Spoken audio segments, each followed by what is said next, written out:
पास के गांव में मेला लगा था जिसमें रईस और रिजवान दोनों मेला देखने के लिए चले जाते हैं। मेले में दोनों खूब मौज मस्ती करते हैं, लेकिन इसी बीच रिजवान को अचानक एक लड़की आकर कुछ पूछती है।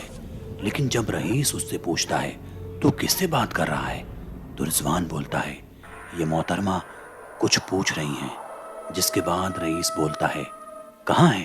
रिजवान कहता है ये है वो मोहतरमा, और ये कहकर वो उसकी तरफ हाथ का इशारा कर देता है।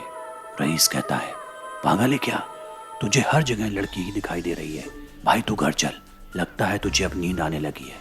लेकिन रिजवान कहता है ऐसा नहीं है, अभी तो हमें पूरा मेला घूमना है, अभी वक्त ही कितना हुआ है, सिर्फ रात के 10 ही बजे हैं, और वैसे भी हम घर जाकर क्या करेंगे, सिर्फ सोना ही तो है। ये कहकर वो फिर से मेले में घूमने लगते हैं। रईस मेले में आगे आगे चल रहा था और रिजवान उसके पीछे पीछे। मेले में इतना ज़्यादा शोर था कि वो दोनों एक दूसरे से बात भी नहीं कर पा रहे थे। तभी अचानक फिर वही लड़की रिजवान का हाथ पकड़कर उसे अपने साथ चलने को कहती है, लेकिन ना जाने क्यों रिजवान उसकी हर बात मानकर उसके साथ चलने के लिए तैयार हो जाता है। वो ये भूल जाता है कि उसका दोस्त रईस भी उसके साथ मेले में उसके आगे आगे चल रहा था। जैसे ही रिजवान उस लड़की के साथ चलता है, अचानक रईस अपने दोस्त का हाथ पकड़कर बोलता है अरे रिजवान, तू वापस कहाँ जा रहा है। इतना सुनते ही अचानक रिजवान को ऐसा लगता है जैसे वो अभी अभी नींद से जागा हो, और घबराते हुए बोलता है मैं कहीं कहीं भी तो नहीं। लेकिन रिजवान ये सोचने लगता है मैं किसी लड़की के साथ तो जा रहा था, कोई तो है जो मुझे अपने साथ ले जाने के लिए बोल रहा था, आखिर कौन था वो।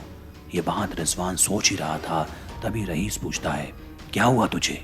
रिजवान कहता है कुछ नहीं, लेकिन उसके चेहरे पर भी साफ साफ खौफ दिखाई दे रहा था। कुछ देर बाद उस लड़की के बारे में रईस को सब कुछ बता देता है। इसके बाद रईस पूछता है वो लड़की दिखने में कैसी है और किस तरह के कपड़े पहन रखे हैं। रिजवान उसे बताता है कि उसने लाल रंग के कपड़े पहन रखे हैं, बाल बिखरे हुए हैं और चेहरे पर उसने लंबा घूंघट डाल रखा है। इतना सुनते ही रईस उससे बोलता है ऐसी कोई भी लड़की इस मेले में अभी तक मैंने नहीं देखी, लगता है तू पागल हो गया है या फिर तुझे नींद आने लगी है, चल अब घर चलते हैं। ये कहकर वो घर की ओर चल देते हैं। सियाह काली रात का सन्नाटा, सुनसान रास्ता और उस पर हवाओं के झोंके मानो उन दोनों को धीरे धीरे मौत की ओर ले जा रहे हैं।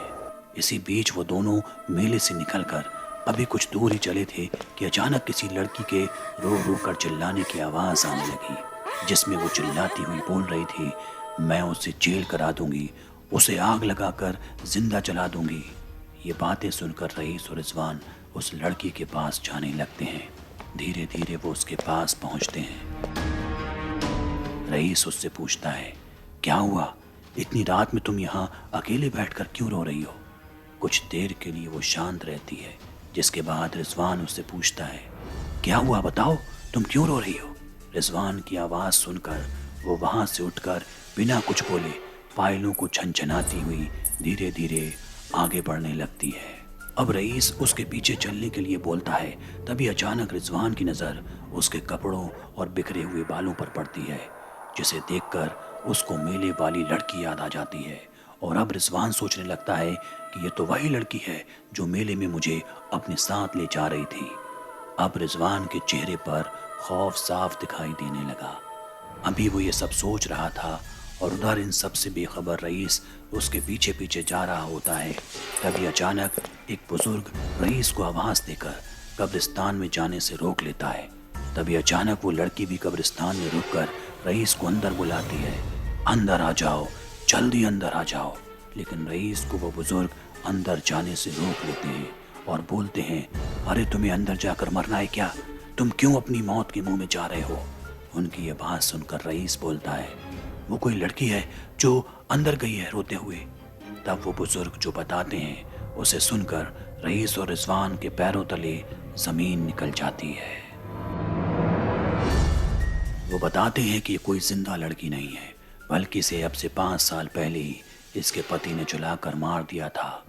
वो यहाँ पर इसे मेला दिखाने लाया था। अब वो यहाँ आत्मा बनकर ऐसे ही भटकती है और लोगों को कब्रिस्तान के अंदर बुलाकर उन्हें मौत के घाट उतार देती है और उन सब की लाश सुबह को पीपल के पेड़ के पास पड़ी मिलती है। ये सुनकर रईस और रिजवान के पैर थम जाते हैं। उनको एहसास होता है कि आज उनकी जान बच गई। उधर कब्रिस्तान में तेज चीख अभी भी आ रही थी। वो लड़की जोर जोर से चिल्ला रही थी।